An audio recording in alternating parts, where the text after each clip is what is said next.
সাকিব আল হাসানের মাগুরার বাড়িতে পেট্রোল বোমা হামলা, ভাঙচুর। আরেকটি গণ অভ্যুত্থানের প্রস্তুতির আহ্বান বাসদের। হাসিনা যে ভুল করেছে আপনারাও সেই ভুল করছেন, বিএনপির উদ্দেশ্যে এবি পার্টির মঞ্জু। ভিডিও ভাইরাল, জুলাই যোদ্ধাদের মারধর করে অনুষ্ঠান থেকে বের করে দিলেন বিএনপি নেতা। এবং সর্বশেষ জানাবো, বিরোধিতা করলে আপনাকে ইতিহাস থেকে নাই করে দেওয়া হবে, কাকে ইঙ্গিত মাহফুজের। দর্শক শুনছিলেন সংবাদ শিরোনাম, এবার জানিয়ে দিব বিস্তারিত সংবাদ। তবে তার আগে অনুরোধ থাকবে ভিডিওটিতে একটি লাইক দিন এবং ভিডিও সম্পর্কে আপনাদের গুরুত্বপূর্ণ মতামত কমেন্ট করে জানিয়ে দিন। সাকিব আল হাসানের মাগুরার বাড়িতে পেট্রোল বোমা হামলা, ভাঙচুর। বাংলাদেশের জাতীয় ক্রিকেট দলের সাবেক অধিনায়ক ও মাগুরা 1 আসনের সাবেক সংসদ সদস্য সাকিব আল হাসানের শহরের বাড়িতে পেট্রোল বোমা নিক্ষেপ ও ভাঙচুরের অভিযোগ পাওয়া গেছে।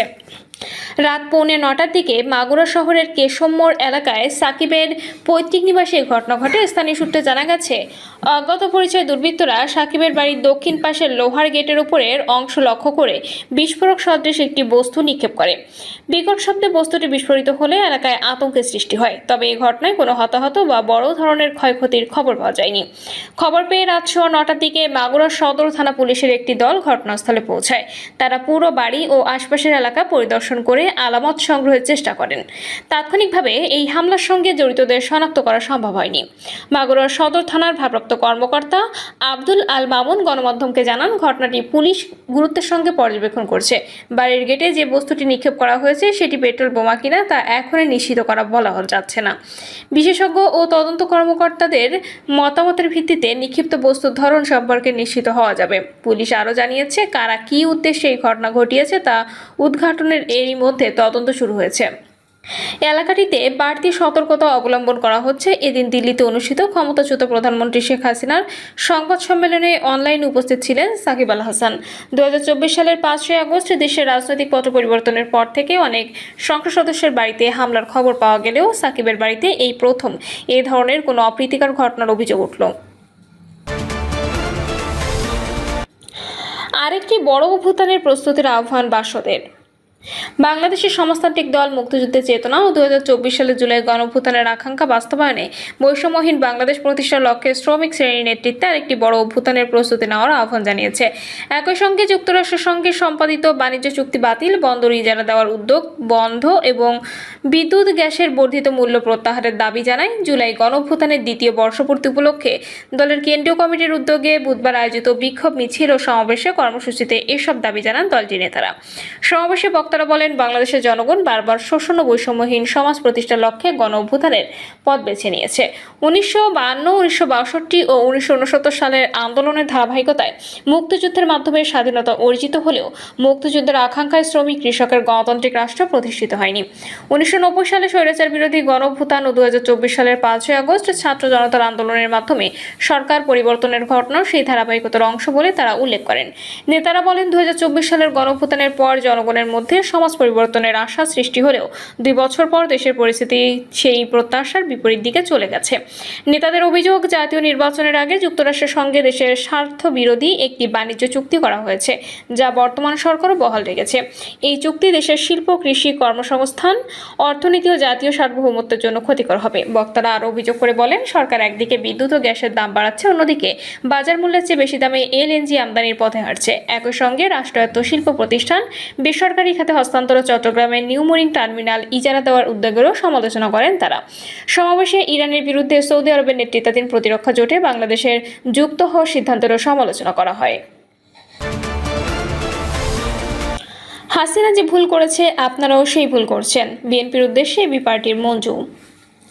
আমার বাংলাদেশ পার্টির চেয়ারম্যান মুজিবুর রহমান মঞ্জু বিএনপির উদ্দেশ্যে বলেছেন, হাসিনা যে ভুল করেছে আপনারা আবার সেই ভুল করেছেন। যদি আমার ভাইদেরকে হত্যা করার চেষ্টা করেন আরও লক্ষবার গুপ্ত হতে বাধ্য হব। মুজিবুর রহমান মঞ্জু বলেন, আমরা চিনতাম বিএনপিকে, আমরা চিনতাম বেগম খালেদা জিয়াকে, তিনি আপোষহীন নেত্রী ছিলেন।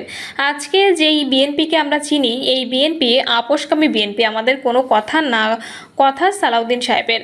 আজকে তারা বলে অন্যদেরকে গুপ্ত। হাসিনা যে ভুল করেছে আপনারা আবার সেই ভুল করছেন। করছেন। তিনি বলেন, যদি যুদ্ধ করতে আসেন, যদি যুদ্ধ লাগাতে আসেন, যদি রক্ত ঝরান, যদি আমার ভাইদেরকে হত্যা করার চেষ্টা করেন, আরও 1000বার 1,00,000বার আমরা গুপ্ত হতে বাধ্য হব।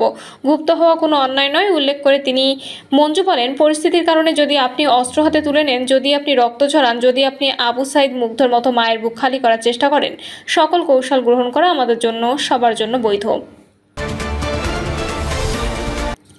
ভিডিও ভাইরাল, জুলাই যোদ্ধাদের মারধর করে অনুষ্ঠান থেকে বের করে দিলেন বিএনপি নেতা। শরীয়তপুরে জুলাই গণঅভ্যুত্থান দিবসের অনুষ্ঠানে জুলাই যোদ্ধাদের মারধর ও লাঞ্ছনার ঘটনা ঘটেছে। ভুক্তভোগীদের অভিযোগ, বিএনপি নেতাকর্মীরা তাদের মারধর করে অনুষ্ঠানস্থল থেকে বের করে দেন। এই ঘটনায় বেশ কিছু ভিডিও সামাজিক যোগাযোগ মাধ্যমে ছড়িয়ে পড়েছে।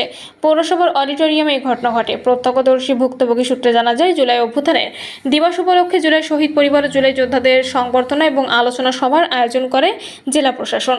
অনুষ্ঠান শুরুর দিকে জুলাই যোদ্ধাদের কয়েকজন উপস্থিত হলে হঠাৎ করে চড়াও হন সদর উপজেলা বিএনপির সাধারণ সম্পাদক মাহবুব মোর্শেদ, টিভি সহ বেশ কয়েকজন বিএনপি নেতাকর্মীরা। এ সময় গেজেটের জুলাই যোদ্ধা জাকির হোসেন মিন্টুকে শারীরিকভাবে লাঞ্ছিত, মারধর ও বৈষম্য বিরোধী ছাত্র আন্দোলনের সাবেক আহ্বায়ক ইমরান আল নাজিরকে লাঞ্ছিত করে অনুষ্ঠানস্থল থেকে বের করে দেওয়ার ঘটনা ঘটে। এ ঘটনায় বেশ কিছু ভিডিও এরই মধ্যে সামাজিক যোগাযোগ মাধ্যমে ছড়িয়ে পড়ে। এ ঘটনার পর বিক্ষোভ করেন আহত জুলাই যোদ্ধা, এনসিপি, বৈষম্য বিরোধী ছাত্র আন্দোলনের নেতাকর্মী ও সমর্থকরা। ছড়িয়ে পড়া ভিডিওতে দেখা যায় সদর উপজেলা বিএনপির সাধারণ সম্পাদক মাহবুব মোর্শেদ, টিপু সহ বেশ কয়েকজন বিএনপি নেতাকর্মী জাকির হোসেন মিন্টু ও ইমরান আল নাজির সহ বেশ কয়েকজনকে মারধর করে অনুষ্ঠানস্থল থেকে বের করে দিচ্ছেন। এরপর তারা কক্ষের বাইরে এলে মাহবুব মোর্শেদ টিপু জুলাই যোদ্ধা জাকির হোসেন আদরকে মারধর করেছেন। তাকে চড় থাপ্পড় দিতেও দেখা যায়। আহত জুলাই যোদ্ধা জাকির হোসেন মিন্টু অভিযোগ করে বলেন, আমরা অনুষ্ঠানে যাওয়ার পর হঠাৎ করে বিএনপির লোকজন হাঙ্গামা শুরু করে। আমি একজন গেজেটেড জুলাই যোদ্ধা। আমি জুলাই আন্দোলনে আহত হলে সরকার তদন্ত করে আমাকে জুলাই যোদ্ধার স্বীকৃতি দিয়েছে। অনুষ্ঠানে উপস্থিত হয়ে বিএনপি নেতা টিপু মাতবর আমাকে সহ বেশ কয়েকজনকে মারধর করে বের করে দেন। আমাকে মেরে তারা আহত করেছেন। যদি অন্যান্যরা আমাকে রক্ষা না করতো, আমাকে হয়তো মেরে ফেলতো তারা। আমরা জুলাই অভ্যুত্থানে রক্ত দিয়েছি, সেই রক্তের উপর ভর করে তারা এখন সাম্রাজ্য গড়ে তুলেছে।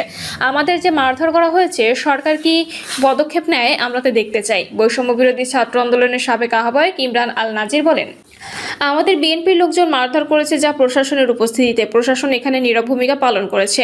আমরা চাই এই ঘটনার বিচার হোক। অভিযোগের বিষয়ে সদর উপজেলা বিএনপির সাধারণ সম্পাদক মাহবুব মোর্শেদ টিপু বলেন, জুলাই অভ্যুত্থানের বড় অবদান জাতীয়তাবাদী দল বিএনপি, যেটা জামায়াতের আমিরও স্বীকৃতি দিয়ে বলেছেন।